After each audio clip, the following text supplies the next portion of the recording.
Now I found that the switch was defective. Not so much defective as it was semiconductive. Yes, in fact, I found that the contacts had been corroded enough that, just let me get some more light here, had been corroded enough to cause enough resistance to make the motor not want to start properly. It was lagging when it was starting, and it couldn't even, you could slow it down with your fingers, so it would never have been able to spin the platter, and it wasn't anyways. Now a little trick I found, I want to go back here, I had to pop this cover off, which was put in there with none other than fabulous rivets. Yes, we all know how much we love rivets, and you see it's made by Matsushita. Yeah. So I had a hell of a time trying to find some screws to replace the rivets, and I couldn't. I figured, well, I'm just gonna see if I can pop the rivets back in and see what that happens, and I was able to. I have since removed it again, so let me just pop this back in. So if you're ever confronted with a case that you cannot find, what's wrong here? The arcing can be seen, the remnants of carbon can be seen right here. I should probably clean that.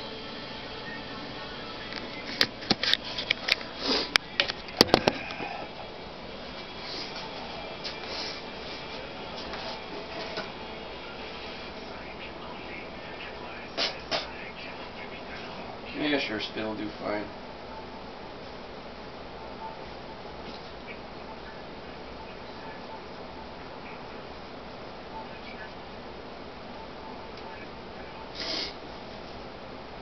It's not sort of like rust.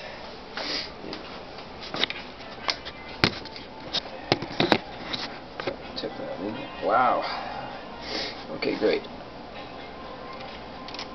Put this back. Oh. You still see that? Yeah, okay.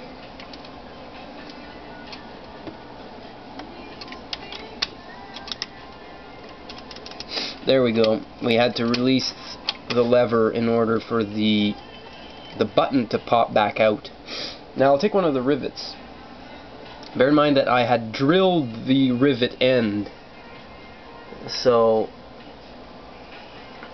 it is slightly, the end diameter is slightly bigger than the body diameter, which in turn should make it hard to insert back into the hole, making just enough pressure to hold it there.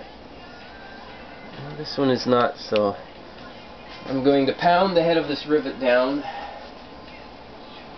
with the drill bit.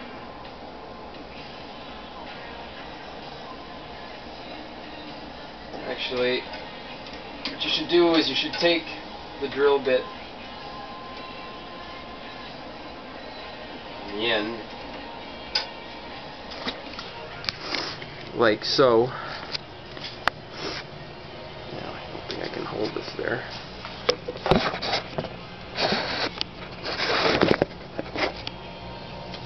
Give it somewhat of an Alfred Hitchcock view there.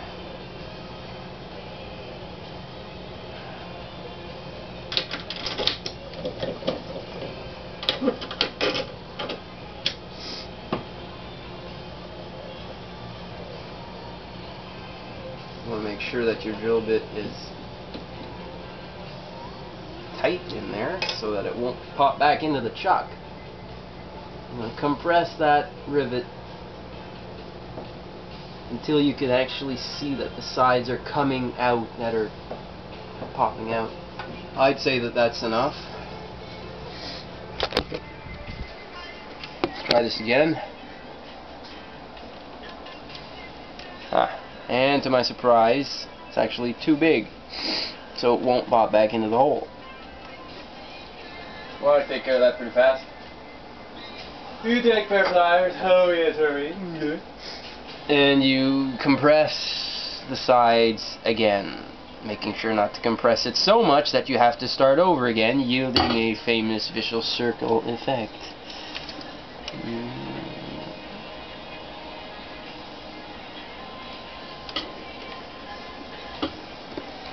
I'm going to take the camera off of here because the suspension is making it go a little bit crazy. I'm going to need help with pliers to insert this back in. Okay, this is going to shake a bit. Unless speakers are not only good for one application.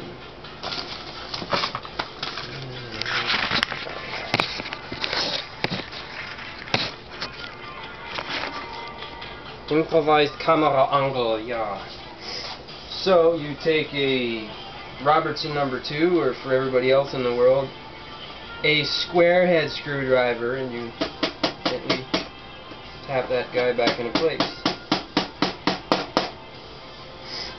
And I had already prepared the other one.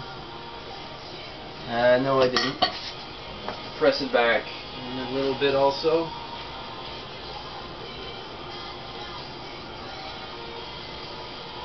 You know, this is about the 5th turntable I picked up in the garbage here, and there's nothing wrong with it. There's nothing seriously wrong with it. It's little stupid adjustments like this, or repairs that cost nothing except time, and can render a turntable perfectly functional again. Less, probably, you know, a cartridge, a needle, at the very least. Press that one a little bit too much.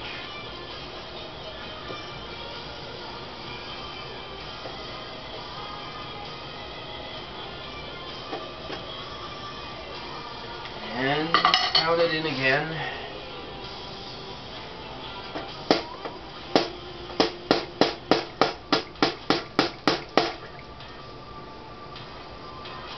Now the reason I wanted to clean the switch, I think I explained, was because of the increased resistance that it was giving in series with the motor,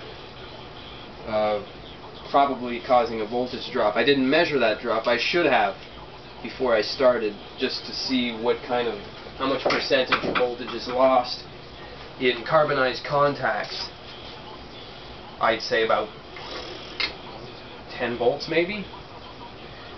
Now let us try. Oh, also they had used nylon screws to secure this switch into place. I don't know why. The whole switch is plastic. Guess it's not a bad idea, but it's a little bit surprising considering that there's no real electrocution danger. Boy, j'en reviens québécois là. Let's put these clips back. Very nicely done. These things were so much better made than the later models, including my one JVC LA10 model.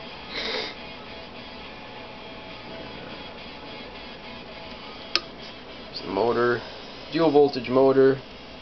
At first I thought this capacitor, if that's a capacitor or a varactor, let's see what's going on. You guys can't see it, but it says 473, so it's a 47 nanofarad cap. Usually it's that weird cap resistor combination. I think it kind of like forms a snubber circuit. This one doesn't have it. It's basically to prevent any arcing. Or is it? I'm not so sure. Maybe somebody can enlighten me on that. I got some leftover solder and crap around here. Oh no, that's actually leftover solder from the previous modification, which somebody added a very high quality RCA cable, which is not a bad idea.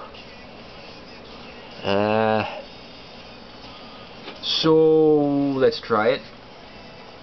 I'm just going to put this down yet again.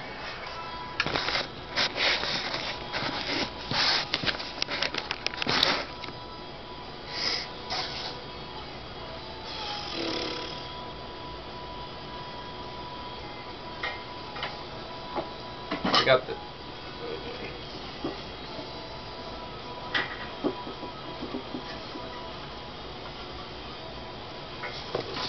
we got the rest of the parts upstairs.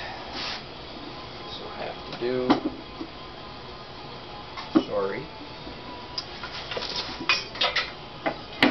Whoops, sorry. I had previously bought a belt for this turntable thinking, that's the problem, like it always is. Yeah, it always is the belt, plus other things like this. It's like thinking you're gonna buy, I don't know, a 62 Buick and just change the oil, put some gas in, and clean her up, maybe a new battery, new spark plugs, and it'll be all good. No, most probably not. There's a whole bunch of other stuff you gotta do, like probably cleaning out the intake manifold, which is hell. I had to do that on my 88 Cutlass, but that's another story.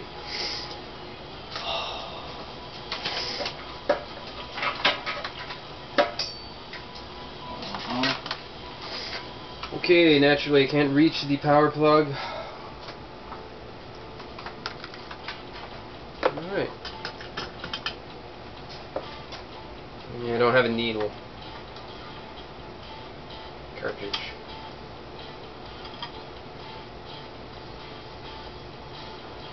Okay, so I can still... Must have been in stop mode.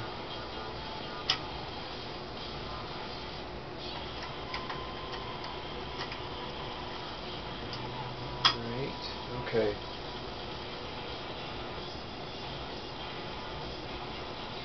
Approximating the end of record, see where it's going to lift up. Okay, good. Alright, I'm pushing against the arm. Didn't bring it quite back. It could be... I don't know, there's some adjustments in there. Anyways, I gotta go jam, so I consider this functional enough to put back upstairs and put a record on it. Hope you guys saw that.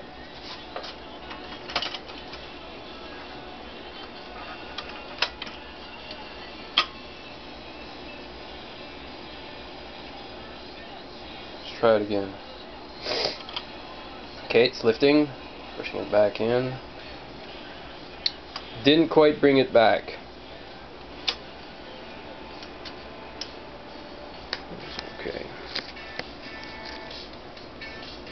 What does it say? Where's PL15 D. There you go. 60 Hertz. Thank you very much. I'm not in Nagasaki, but I know somebody who was.